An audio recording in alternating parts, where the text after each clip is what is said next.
Hello friends, ఇవాళ లంచ్లోకి నాకు chicken gravy curry అనిపించిన వెంటనే నేను చికెన్ షాప్కి వెళ్ళి 1/2 kg చికెన్ తెచ్చుకున్నాను. 1/2 kg చికెన్ తెచ్చుకుని శుభ్రంగా కడుక్కోండి ఫ్రెండ్స్. కడుక్కున్న చికెన్ని మ్యారినేట్ చేసి 1 hour పక్కన పెట్టేస్తే చికెన్ కర్రీ అనేది జ్యూసీగా వస్తుంది ఫ్రెండ్స్. సో నేను మ్యారినేషన్ కోసం చికెన్లో 2 spoons కారం, 1 spoon సాల్ట్, గరం మసాలా, ఇంకా నా దగ్గర చికెన్ మసాలా కూడా ఉంది ఫ్రెండ్స్. సో ఆ చికెన్ మసాలా కూడా కొంచెం వేసాను. వేసిన తర్వాత హాఫ్ లెమన్ తీసుకుని, హాఫ్ లెమన్ కూడా మీరు లెమన్ జ్యూస్ వేసుకోండి. హాఫ్ లెమన్ జ్యూస్ టేస్ట్ బాగుంటుంది ఫ్రెండ్స్. ఇవన్నీ వేసిన తర్వాత బాగా కలపండి. ఎంత బాగా కలిపితే ముక్కలకి మసాలా అనేది అంత బాగా పడుతుంది ఫ్రెండ్స్.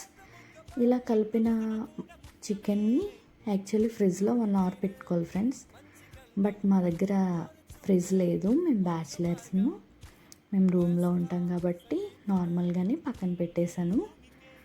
నెక్స్ట్ కర్రీలోకి హోమ్ మేడ్ మసాలా చేద్దామని చెప్పేసి ప్యాన్ పెట్టుకుని బిర్యానీ మసాలా ప్యాకెట్ ఉంటుంది కదా ఫ్రెండ్స్, అది తెచ్చుకుని అందులో మసాలాస్ అన్నీ వేసి 1 spoon జీలకర్ర వేసి సిమ్లో పెట్టుకొని బాగా ఫ్రై చేశాను ఫ్రెండ్స్. ఈ ఫ్రై చేసిన మసాలాలని పక్కన పెట్టేశాను.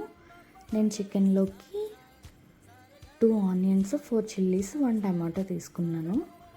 స్టవ్ వెలిగించి ప్యాన్ పెట్టి ఆయిల్ హీట్ అయిన తర్వాత పచ్చిమిర్చి, ఉల్లిపాయ వేసేసి బాగా ఫ్రై చేసుకున్నాను ఫ్రెండ్స్. ఆనియన్స్ అనేది ఎంత బాగా ఫ్రై అయితే కర్రీ టేస్ట్ అంత బాగుంటుంది. ఆనియన్స్ గోల్డెన్ బ్రౌన్ కలర్లో వచ్చే వరకు, లైట్ గోల్డెన్ బ్రౌన్ ఫ్రెండ్స్, మరీ బ్రౌన్గా అయిపోకూడదు, అప్పటి వరకు ఫ్రై చేసుకోవాలి. ఈ ఫ్రై అనేది త్వరగా అయిపోవడం కోసం కొంచెం సాల్ట్ అనేది వేసుకున్నాను. సాల్ట్ కొంచెం తక్కువ వేసుకోండి ఫ్రెండ్స్, ఎందుకంటే ఆల్రెడీ మనం చికెన్ మ్యారినేషన్ చేసినప్పుడు మనం 1 spoon వేసాం కాబట్టి చూసుకొని వేసుకోండి. ఆనియన్స్ ఫ్రై అయ్యే గ్యాప్లో మసాలాలన్నీ మిక్సీ పట్టండి. నేను ఎప్పుడూ అల్లం వెల్లుల్లి పేస్ట్ ఇంట్లోనే చేసుకుంటాను ఫ్రెండ్స్, ఎందుకంటే ఫ్రెష్ అల్లం వెల్లుల్లి పేస్ట్ వేస్తే టేస్ట్ బాగుంటుంది. అల్లం వెల్లుల్లి పేస్ట్ పచ్చివాసన పోయిన తర్వాత టమాటాస్, నేను చికెన్లోకి ఒక ములక్కాడ ఉంటే అది వేసేసాను ఫ్రెండ్స్. టేస్ట్ చాలా బాగుంటుంది, ట్రై చేయండి ఒకసారి. తర్వాత పక్కన మ్యారినేట్ చేసి పెట్టుకున్న చికెన్ తీసి ప్యాన్లో వేసేయండి.